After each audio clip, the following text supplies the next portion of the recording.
Segunda carta de Paulo a Timóteo, capítulo 4, no verso 6. Paulo é quem está falando aqui. Quanto a mim, estou sendo outras traduções, já estou sendo oferecido por libação, e o tempo da minha partida é chegado. Combati o bom combate, completei a carreira e guardei a fé. Já agora a coroa da justiça me está guardada, a qual o Senhor, reto juiz, me dará naquele dia. E não somente a mim, mas também a todos quantos amam a sua vinda. Deixa aberto aí, não feche. Feche apenas os olhos, vamos orar. Senhor, se eu pudesse expressar em palavras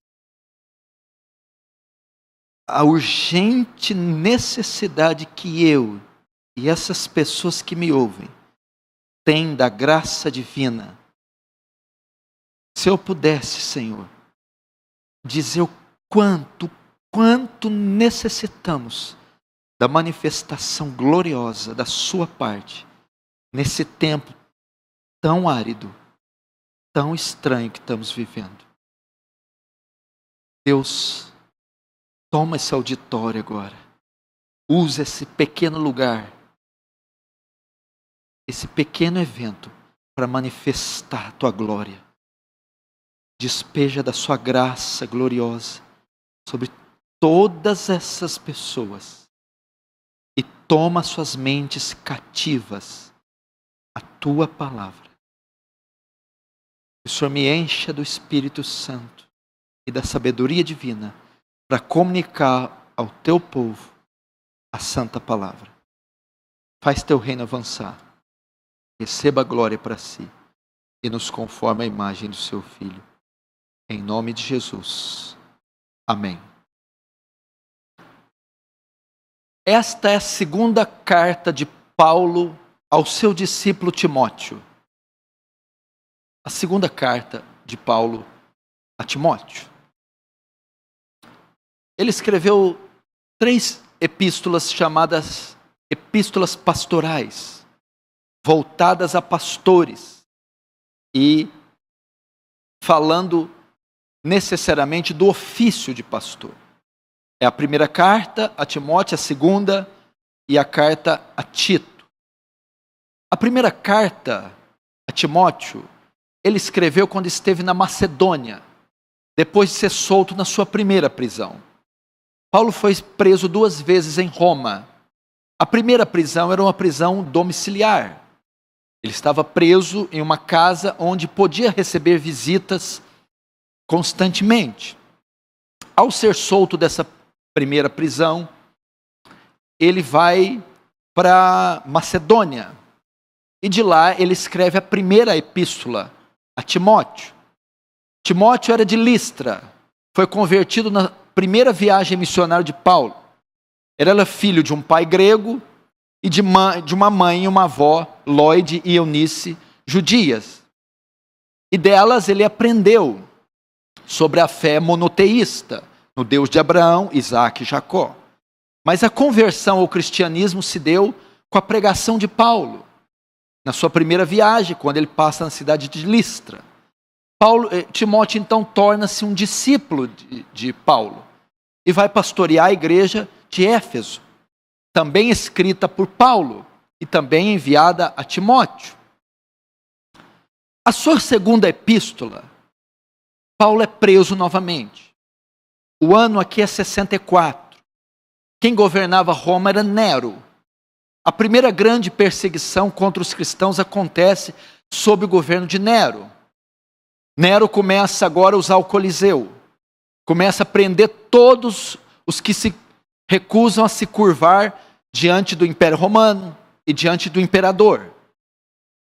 E aos que fazem isso, ele traz uma punição severa, jogando-os no Coliseu para servirem de espetáculo para os cidadãos romanos. Soltam leões famintos da Líbia. Esses leões começam a devorar, mastigar, estilhaçar os condenados. Dentre eles, a maioria eram cristãos. Nero, então, possesso por demônios, desencadeia uma perseguição furiosa. Ele mesmo incendia a cidade de Roma, sobe na sua torre e começa a tocar uma harpa. Nero era louco, era um protótipo do anticristo. E ele começa a tocar a harpa vendo a cidade inteira pegando fogo. Coloca a culpa nos cristãos. Diz que os cristãos são culpados. Então a espada romana começa a matar, perseguir, enclausurar os cristãos. É então que Paulo é preso pela segunda vez, no ano 64. Só que a prisão agora não é mais domiciliar. É uma prisão escura, a prisão mamertina, a prisão insalubre. Paulo agora está algemado, está no lugar onde não entra sol, está no lugar onde a presença de ratos é comum. Paulo está esquecido. O texto diz que nessa segunda prisão, os discípulos dele, todos os discípulos o abandonam. Demas abandonou amando o presente século. E Paulo vai ser sentenciado. E corre o risco de ter o mesmo fim que os seus irmãos. Ir para o Coliseu e ser mastigado pelos leões. Então ele vai ter o seu primeiro julgamento. A sua primeira defesa. Mas ninguém comparece para defender Paulo. Com medo da perseguição, de associar-se a Paulo e também serem presos por Roma, ninguém vai amparar Paulo. Ninguém defende ele no seu julgamento. Mas a Bíblia diz que o Senhor o amparou e Paulo escapa da boca do leão. Ou seja, Paulo não vai ser morto no Coliseu, nem vai ser morto pelos leões. Contudo, ele está preso. Ele escreveu 3 epístolas. Ele é o maior escritor da Bíblia. Dos 66 livros da Bíblia, Paulo escreveu 13. Ele é o maior escritor da humanidade. Nenhum autor influenciou tanto o mundo ocidental como o apóstolo Paulo. Ele tem sua obra máxima, a Epístola aos Romanos. Ele é mais popular e influente do que todos os imperadores Césares juntos. Ele é o maior missionário que a terra já conheceu. Ele é o maior pastor que o mundo já conheceu. Ele é o maior teólogo que a terra já teve. O maior evangelista. Ele é considerado uma das 20 mentes mais célebres que a humanidade já conheceu. O grande missionário. O grande apóstolo Paulo. Mas essa aqui é a sua última epístola. Essas são suas últimas palavras. As que eu li. Paulo vai ser morto. Vai ser executado por Nero. Ele escapou da primeira, do seu primeiro julgamento. Mas ele não escaparia da próxima. E ele vai morrer. E é sobre isso que eu quero falar com você. Estar preparado para a morte. Como você vai estar quando você morrer? Você está preparado para a morte? Qual vai ser a sua condição quando você morrer? Eu quero saber. É interessante que a nossa geração, a nossa cultura, faz de tudo para despistar a morte. Para não falar da morte. Ela nos ensina, nos faz sentirmos seres imortais. Parece que Marilyn Monroe está viva ainda e é jovem. Parece que Clark Gable está vivo ainda e é jovem. Parece que Brad Pitt, Tom Cruise, parece que Angelina Jolie, Cindy Crawford, ainda tem 20 anos. São modelos belos, não ficam doentes, não envelhecem e não morrem. Todos estão preparados para viver, mas ninguém está preparado para morrer. Como vai ser seu dia? Como você vai estar no dia da sua morte? Como você vai estar quando ela vier te chamar? E é isso que eu quero tratar à luz desse texto. Paulo estava às vésperas da morte, há dias da morte, estava na iminência da morte, e estava completamente preparado para a morte. A pergunta novamente, você está preparado para morrer? Como estará a sua vida quando chegar este dia? Vamos ver, o texto se inicia no verso 6. Quanto a mim, estou sendo oferecido por libação, e o tempo da minha partida é chegado. O tempo da minha partida é chegado. Paulo usa aqui um eufemismo, minha partida, para dizer o tempo da morte chegou. Paulo sabia que ia morrer. Primeira coisa, você tem consciência da morte? Você sabe que você vai morrer? Você já parou para pensar que você não é imortal? Você tem consciência que esse dia pode chegar a qualquer momento, a qualquer hora, inclusive hoje, e inclusive agora? Paulo, por revelação divina, ele era um profeta, ele era um apóstolo, um homem cheio do Espírito Santo, preso ali, naquela prisão escura, sem visita, sem direitos algum, condenado à morte. O Espírito de Deus vai a ele, e o Senhor o comunica: Paulo, o seu dia está chegando. Você tem consciência disso? Você está preparado para a morte? Ou só está preparado para a vida? Que você tem angariado, agregado, ajuntado, feito, tendo em mente que a morte virá. Você tem consciência disso? Primeiro passo para nos prepararmos para a morte, ou sabermos como morrer da maneira certa, é nós não evitarmos isso. Não fugirmos dessa verdade. Nós não maquiarmos, camuflarmos, resistirmos essa verdade. Primeiro, é aceitá-la.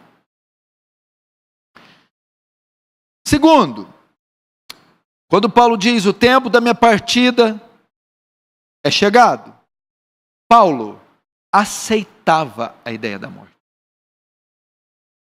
Paulo aceitava, ele não tinha medo da morte. Se tem alguma coisa que as pessoas têm medo, é da morte. Não aceitam a ideia da morte. Não aceitam a ideia de um exame negativo, de um diagnóstico negativo e de uma sentença dada pela velhice, por uma doença, por um exame. Eles odeiam a ideia da morte. Paulo não. Paulo sabia que ela era uma realidade. E Paulo aceitava a ideia da morte. Concebia a ideia que podia morrer. Você aceita a ideia de que um dia você vai morrer? Você aceita ou você tem problemas com a morte? Outra coisa ainda, quando ele diz isso, em alto e bom som, o tempo da minha partida é chegado, ele está dizendo: eu estou preparado para a morte. Eu estou pronto para a morte. Ela pode vir a qualquer momento, a qualquer dia e a qualquer hora, que eu estou pronto para a morte. A palavra que partida no grego dá a ideia de uma embarcação presa. Uma embarcação quando está num porto. Um navio, um barco. O que faz para ele ficar preso? Ele é amarrado com cordas, ou correntes, ou âncora. Não é isso? Então ele fica ali na margem do rio. Para que o navio siga a viagem e parta, o que acontece? É desamarrado e a âncora é puxada, então a maré leva. A ideia aqui, a embarcação está solta. As cordas, as amarras foram soltas. Agora o bote, o barco, o navio pode partir. Paulo estava partindo para outra vida. Paulo estava indo de viagem para outro mundo. Paulo estava agora solta todas as amarras para ir para o mundo dos mortos, para ir para a sepultura e para ir para a eternidade. Essa é a ideia aqui. Mas Paulo estava pronto para a viagem, pronto para pegar essa embarcação, pronto para soltar as amarras e ir para o outro mundo, para outra vida. Você está pronto? Você está preparado? Se o Senhor te chamar hoje, Se o Senhor vier te buscar hoje, você está pronto para encarar o justo juiz? Para encarar a sepultura? Está pronto para encarar o julgamento? Está pronto para deixar essa vida? Você está pronto? Aqueles que estão aos seus cuidados, estão prontos para ficar sem você? Sua esposa está preparada para estar sem você? Seu marido está preparado? Você trabalhou, preparou ele para ficar sem você? Seus filhos estão preparados? Paulo estava pronto. Toda a dívida paga. Todos sustentados. Tudo ao seu redor pronto, edificado. Sua alma estava pronta. Seu coração estava pronto. Seu corpo estava pronto. Você está pronto? Paulo estava pronto. Essa é a condição que nós devemos estar para a morte. Acreditar na realidade dela. Ela vem. Aceitar a certeza dela. Ela vem. E não temer ela. Estar preparados para ela. E eu vejo que ninguém se prepara. As pessoas não estão preparando. Você cria seus filhos levando em conta que você pode deixá-los. Você lida com o seu trabalho, com o seu dinheiro, tendo em conta que você vai deixar a terra. Você lida com a condição espiritual da sua família, filhos ou esposa ou marido, tendo em conta que você pode deixá-los. Tem reservas, tem uma estrutura, tem um ensinamento para você dizer, estou pronto. Você nutre a sua alma, a sua vida espiritual, de maneira a dizer, estou pronto para partir. Você está vendo como a nossa sociedade não pensa na morte? E nem vocês cristãos, que deveriam pensar nisso todo dia, tendo como finalidade a eternidade, também não pensam? Que mais? Verso 6 ainda. Quanto a mim, estou já. A palavra já significa a iminência da morte. Estou sendo oferecido por libação. Que termo é esse? Paulo está se referindo novamente da morte. Eu já estou sendo oferecido como libação. Libação é um termo tirado do Antigo Testamento. É tirado dos rituais, das cerimônias de sacrifício do Antigo Testamento. O sistema de sacrifício era oferecido ofertas pelos pecados, ofertas pacíficas, e eram vários elementos: carne, sangue, de bodes, de touro, de ovelhas, era oferecido como sacrifício. Pássaros, rolinhas e até cereais. Eram tipos de sacrifício.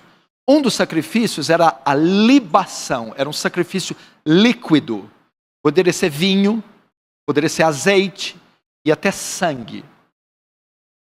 Só que a libação era o sacrifício final, depois que oferecia a carne, depois que oferecia os cereais, o último sacrifício era a libação. Paulo está dizendo aqui, eu vou oferecer o meu último sacrifício. Eu estou sendo preparado agora para dar o meu último suspiro. Eu vou ser a libação, o sacrifício final. Eu vou morrer. É meu último suspiro. São minhas últimas palavras. É minha última obra. Primeiro aponta para o quê? Quando ele vai dizer que eu estou sendo oferecido como libação. Significa que os outros sacrifícios já foram oferecidos. Oferta pacífica, oferta pelo pecado, o touro, o bode, os cereais. Uma vida toda vivida de sacrifício. Oferecida como sacrifício. Oferecida como louvor e adoração, Senhor. Como você vai estar no dia da sua morte? Você vai poder dizer que ofereceu a sua vida como um sacrifício? Uma vida de sacrifício? Para nós, os cristãos, isso tem muita relevância. No dia da sua morte, você vai poder olhar para trás e dizer: eu ofertei, durante todos esses anos, meu tempo, meu corpo. Eu ofertei durante todos esses anos minha paciência, meus dons, meus talentos ao serviço do Senhor. Agora é só a libação. É o sacrifício final de uma vida de sacrifício. Como tem sido a sua vida? Como você vai estar para esse dia? Tendo vivido uma vida de serviços para o Senhor? De uma obra grandiosa para o Senhor? Um filho fiel, uma filha fiel, que o serviu durante todos esses anos?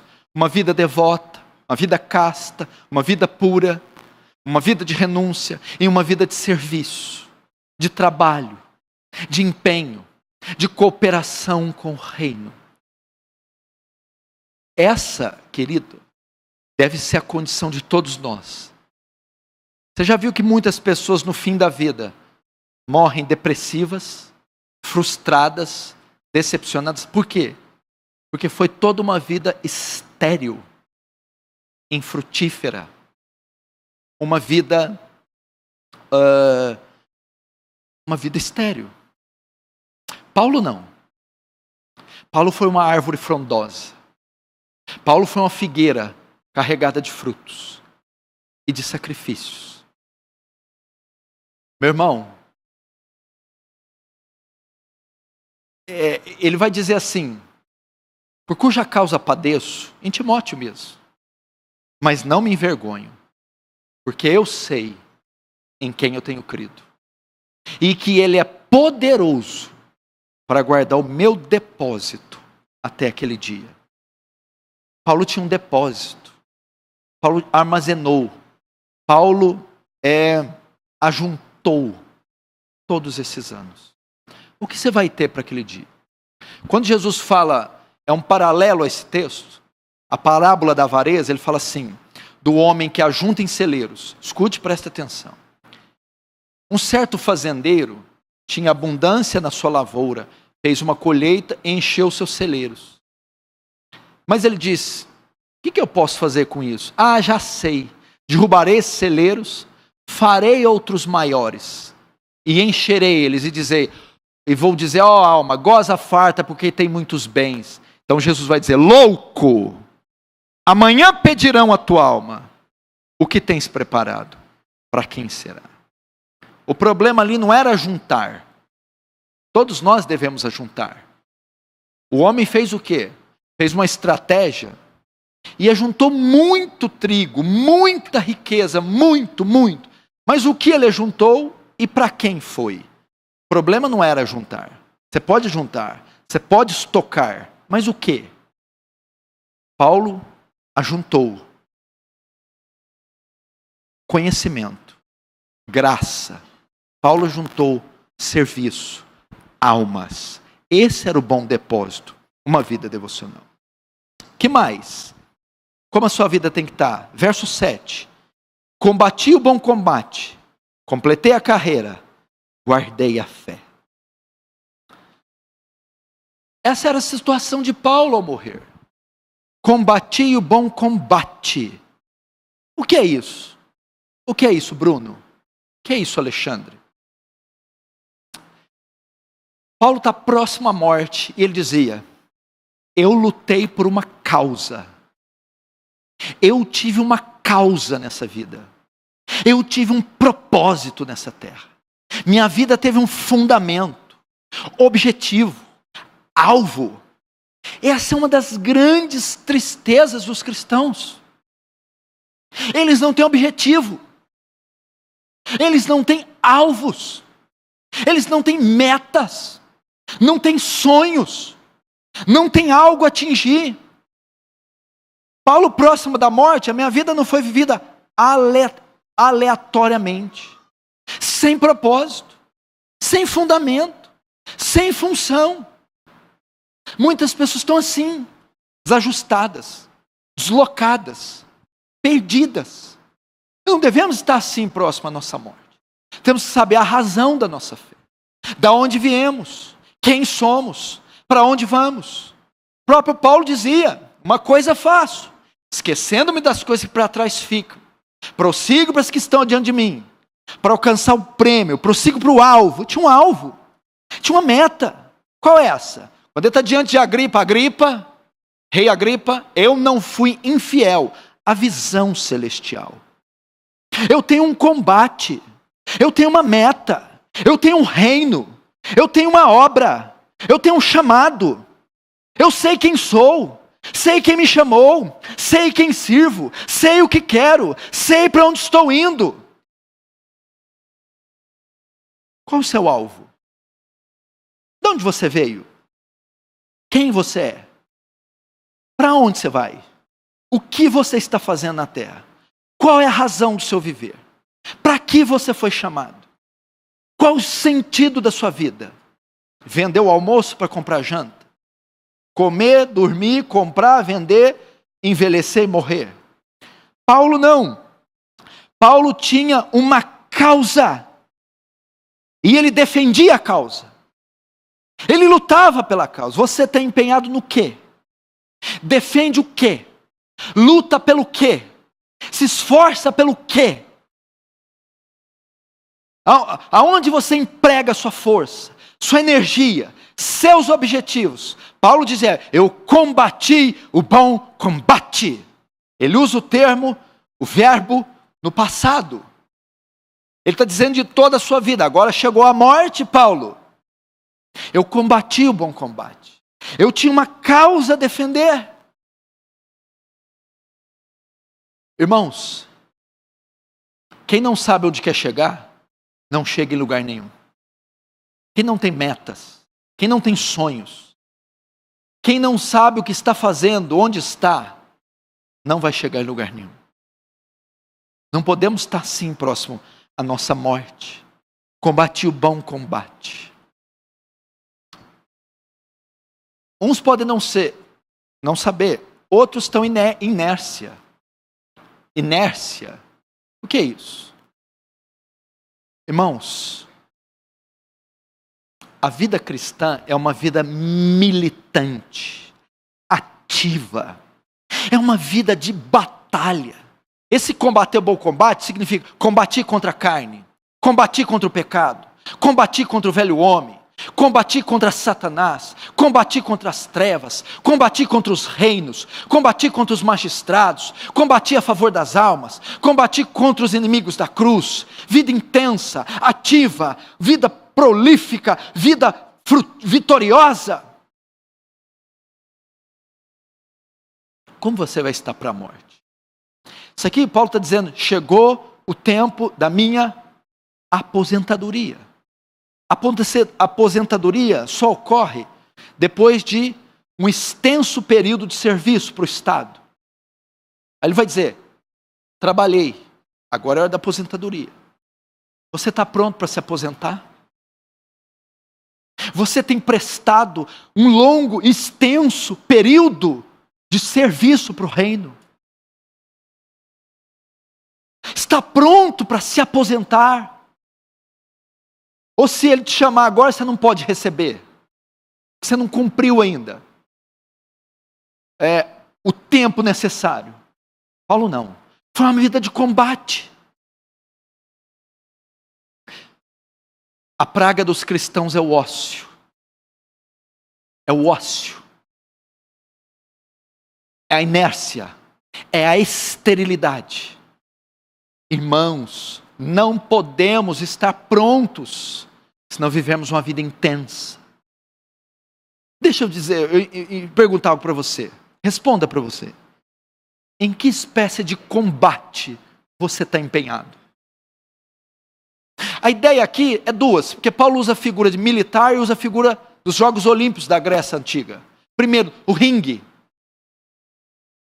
Você está em um ringue ou você está em uma praia? Você está em um ringue?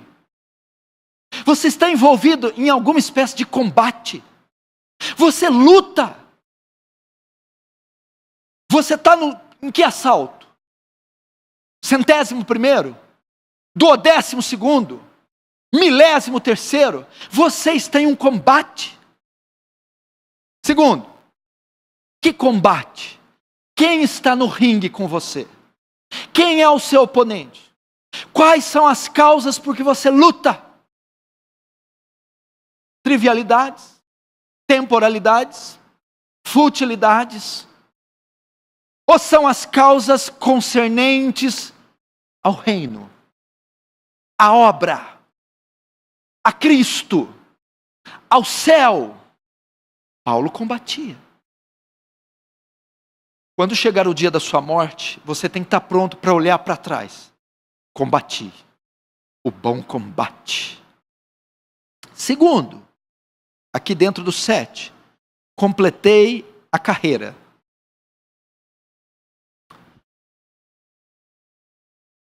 Esse é um dos versículos que eu mais arrepio. Completei a carreira. O que significa? Paulo estava na prisão. Correntes no pescoço, algemas nas mãos e correntes nos pés. A prisão era escura. O alimento era precário. A prisão estava cheia de bolores. Ele estava sentado. Mas não havia mais nada para Paulo realizar. Tudo que foi dado a ele, designado a ele, tudo que foi lhe incumbido de fazer, Paulo tinha feito, realizado, plantado igrejas, escrito cartas, evangelizado, pregado, jejuado, testemunhado, feito de tudo, com todos, de todas as maneiras. Ele completou a carreira. O que significa aqui? Cada um de vocês recebeu talentos. Mateus 25, a parábola dos talentos. Não há ninguém aqui, nenhum que está aqui, que não tenha recebido um dom, um talento, um chamado, um ofício.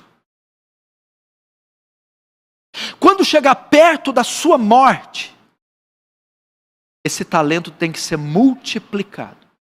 O que você fez com o dinheiro que Deus te deu?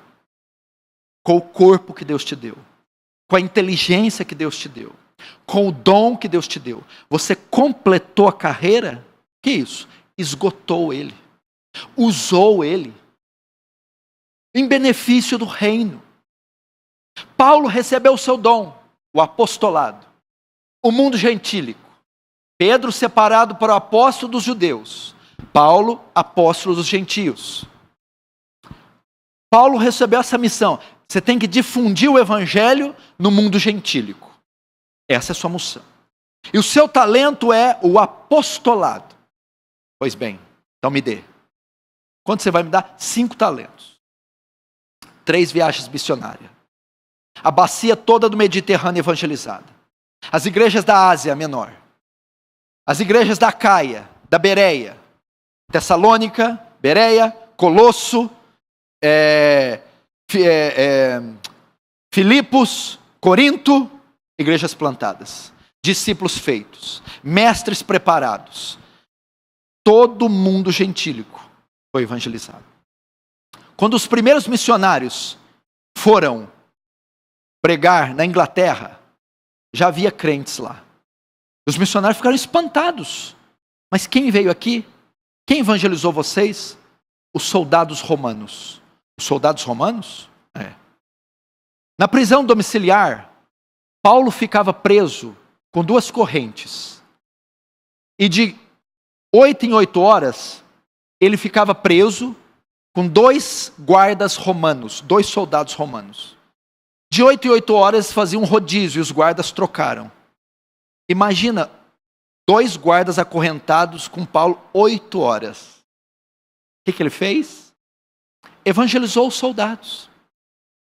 Na Inglaterra, o que acontecia lá perto da Inglaterra? Nas fronteiras. O Império Romano punha a sua guarda.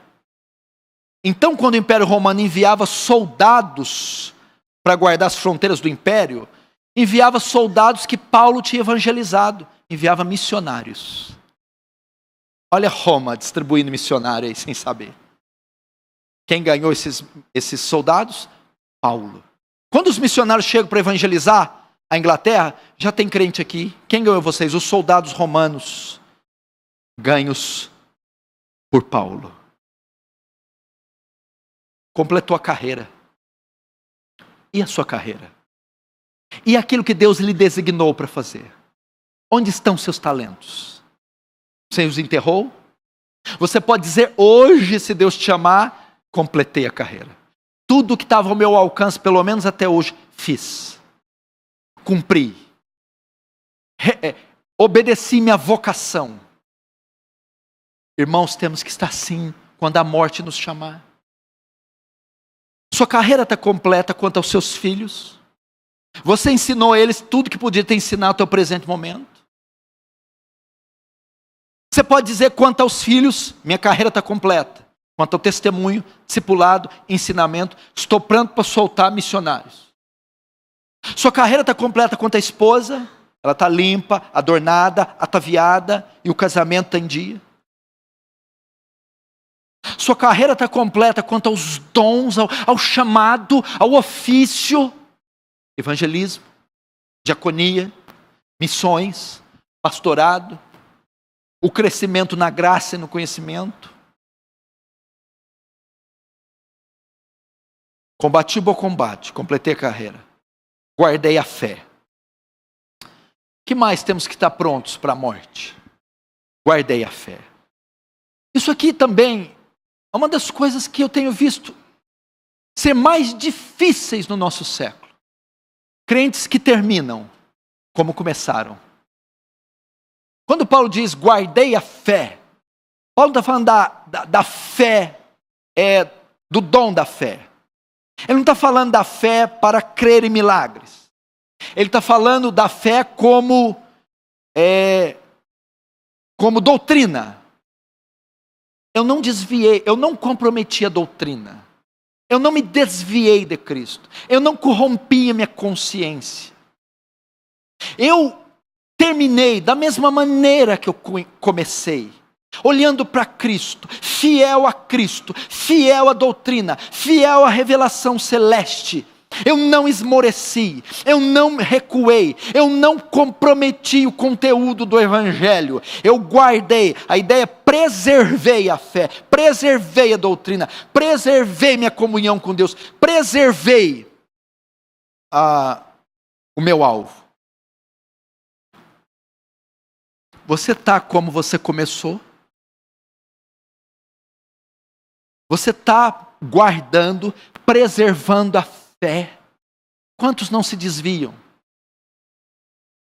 Quantos não começam crendo, amando, santificando, obedecendo e começam questionando, se corrompendo, distorcendo, começam esfriando, relativizando. Uns não preservam a fé, caem em pecado, desviam-se. Demas me abandonou amando o presente século, não guardou a fé. Alexandre Latueiro me causou muitos males, não guardou a fé. Himeneu Fileto não guardou a fé, se desviaram, foram para o mundo. Outros se desviam na sua questão doutrinária, no relativismo. Deixam de santificar, distorcem as doutrinas principais da Bíblia, comprometem a sua fé, não seguem como começaram. E outros, doutrinariamente, começam na sã doutrina, terminam com heresias, crendo em heresias, pregando heresias, confessando heresias. Esquecem os rudimentos centrais da fé. Coam mosquitos e engolem camelos. Brigam e disputam por doutrinas secundárias, enquanto perecem com doutrinas fundamentais. Como é que você está? Guardei a fé. Paulo estava pronto. Paulo aceitava a morte. Paulo via ela como uma realidade. Paulo estava preparado para ela. Paulo estava oferecendo o último sacrifício de uma vida toda vivida em sacrifício.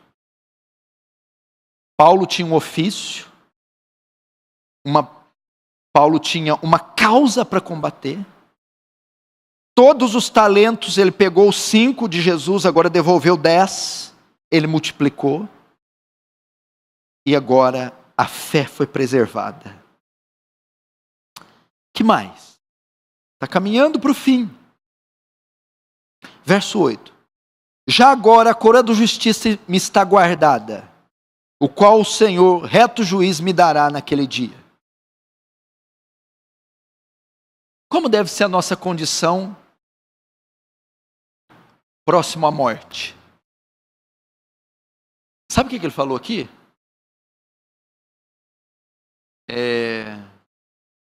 Eu tenho certeza da minha salvação.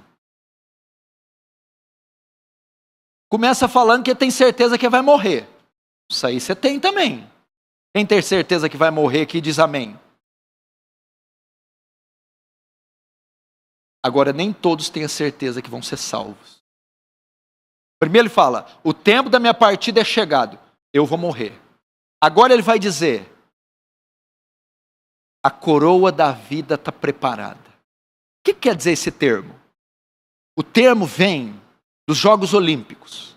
Hoje, quem é um medalhista olímpico ganha, o campeão olímpico recebe uma medalha.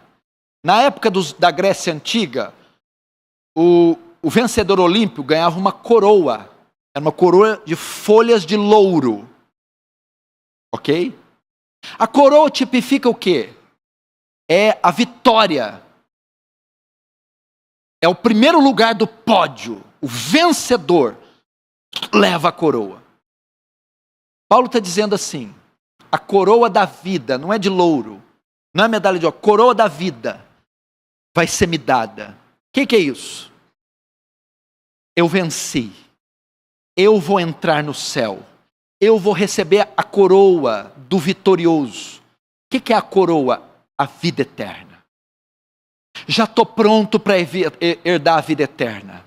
Vou entrar no céu, vou entrar na vida eterna. Paulo, próximo à morte, tinha certeza que ia entrar no céu.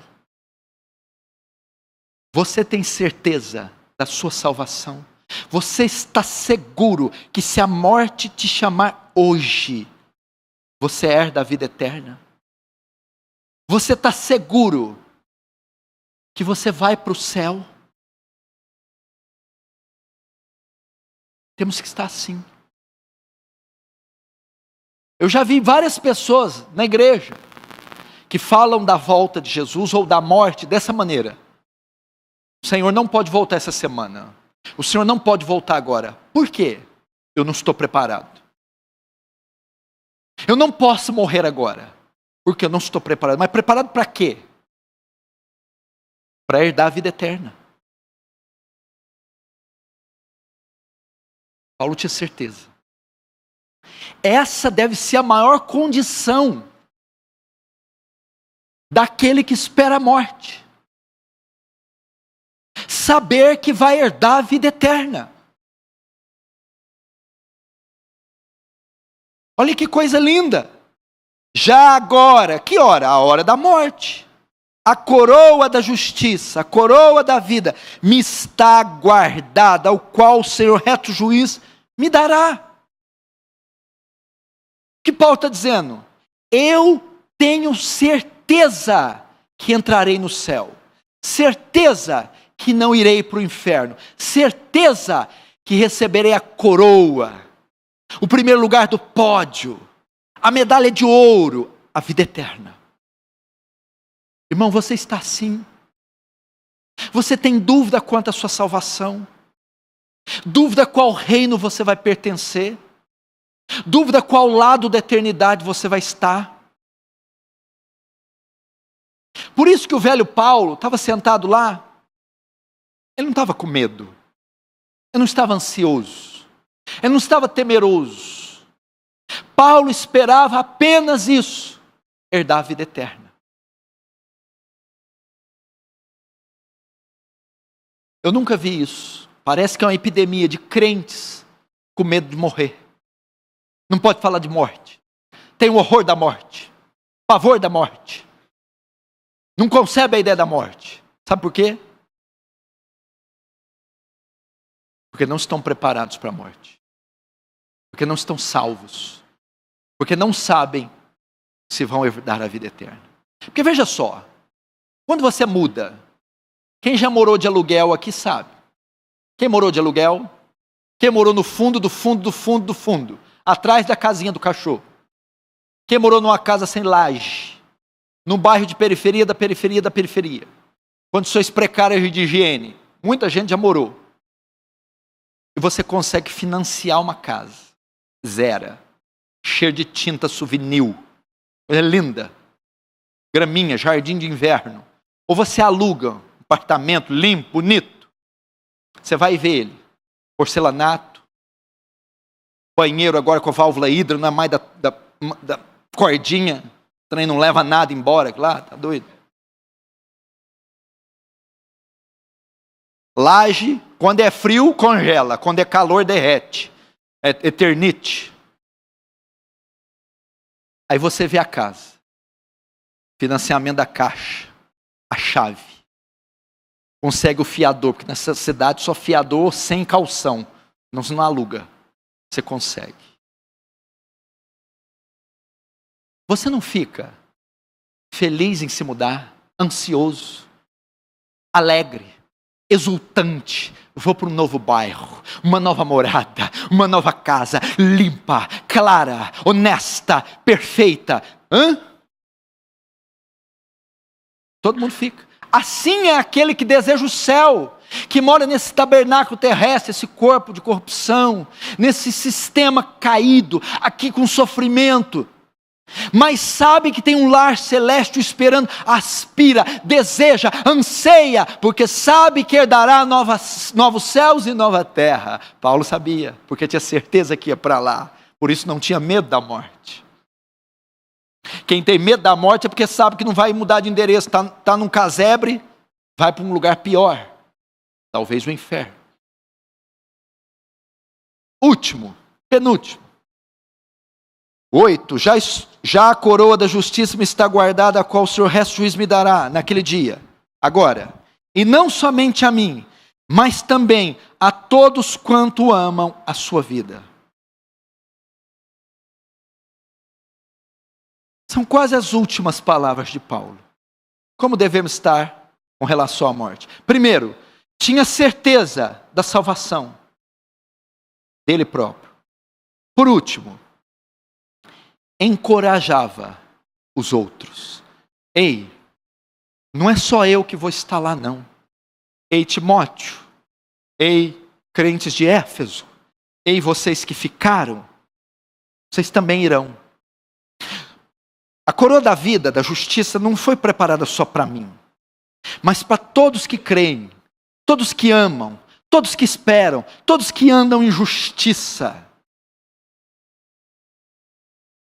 Aquele que está próximo da morte tem que ter palavras de encorajamento, de incentivo, de motivação para aqueles que vão ficar. Isso só pode ser visto claramente no verso 5. Tu, porém, que é isso? Eu vou, a morte está próxima para mim, mas tu não vai, tu vai ficar, tu tem carvão para queimar, tu é jovem, tu, porém, e começa a recomendar, incentivar, ensinar, apoiar, Timóteo. Para aqueles que estão perto da morte, essa deve ser a condição. Instruir, incentivar, dividir experiências, deixar testemunhos. É o que ele diz, não sou eu não, vocês também receberão. Deposita o bom depósito, armazena para o bom depósito. Você está assim? É uma pessoa apta para ensinar. É uma pessoa que tem testemunho para compartilhar. É uma pessoa que pode incentivar aqueles que vão ficar. Dividir suas experiências com aqueles que vão ficar. Eu vou, tu porém redargue, exorta, ensina, pregue, quer oportuno, quer não. Ele vai fazendo isso para Timóteo. Por incrível que pareça, outra coisa horrível que a vida tem me ensinado, é que eu já encontrei muita pessoa velha, amargurada, ranzinza, que não tem nada de bom para passar, que espera os seus últimos dias de vida com amargor, ressentimento, ódio, vingança, reclamação, murmuração. O velho Paulo aqui, ele tinha entre 60 e 70 anos, era o velho, o ancião, tinha 60 e 70, mas a aparência de 100.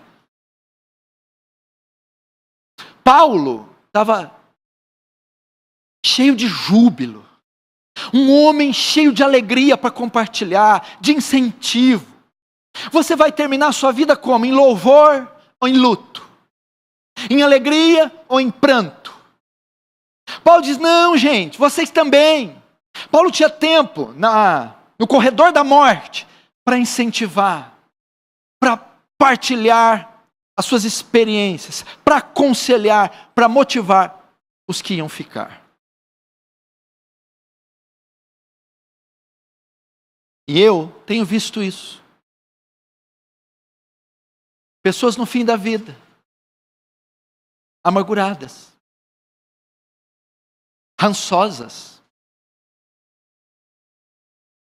Querido, alguns aqui, o tempo da partida se aproxima. Se o tempo da partida não se aproxima, não seria melhor edificar os mais jovens? Não seria melhor incentivar, alegrar, transmitir experiência, do que o amargor, o ranço, o ódio, a raiva e as picuinhas? Paulo não. E para encerrar, eu vou ler em outro local rapidamente, que diz assim: e tu, ó Timóteo, guarda o que te foi confiado. Até aqui. Está em 1 Timóteo 6. Paulo termina dizendo assim, e eu quero usar esse texto, que ele descreve melhor o que eu quero falar. Timóteo, agora você vai fazer uso do bom depósito que te foi confiado. Essa é a ideia. Vou ler novamente aqui. E tu, Timóteo, guarda o que te foi confiado. O que foi confiado? Presta atenção. Paulo, eu estou deixando a você testamentos, epístolas. Eu estou deixando a você igrejas. Eu estou deixando a você almas, ovelhas, discípulos. Eu estou deixando a você um conselho, corpo de anciãos. Paulo termina como? Como você tem que terminar a vida? Legado. Legado. Herança. Eu vou morrer, no fim da minha vida eu vou deixar um tesouro, uma herança, eu vou deixar igrejas, epístolas, filhos na fé, discípulos, epítetos, epitáfios. Eu vou deixar uma herança, um legado.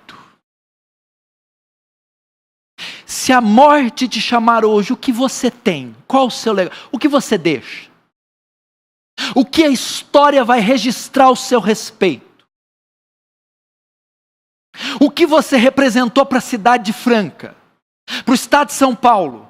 Para a nação brasileira? Para a humanidade? Que legado você vai deixar?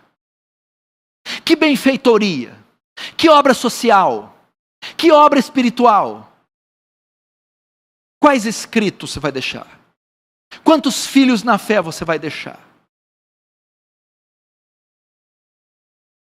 Vai deixar filhos de sangue mesmo, que serão homens e mulheres de Deus, é o seu legado. Deixará uma esposa como a Susana Wesley, é o seu legado. Ou um marido a quem você amou e serviu. O que você vai deixar? multidões de famintos que foram alimentados por você, livros escritos, artigos escritos, obras feitas.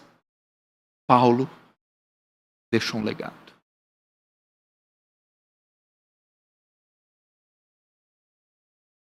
Paulo estava pronto para morrer. Paulo estava pronto para morrer.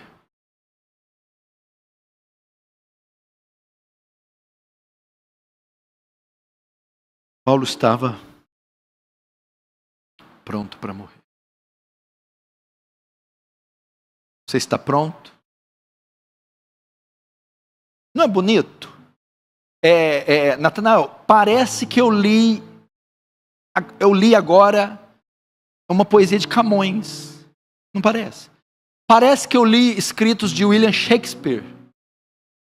Parece que eu li um hino e uma canção de louvor. Não parece?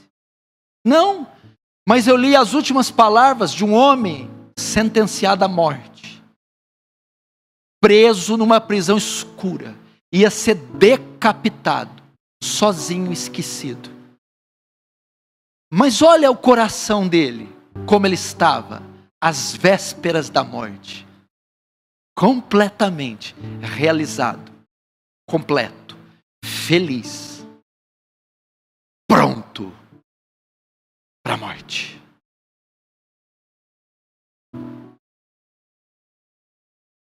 O luto de Paulo foi épico. Que perda!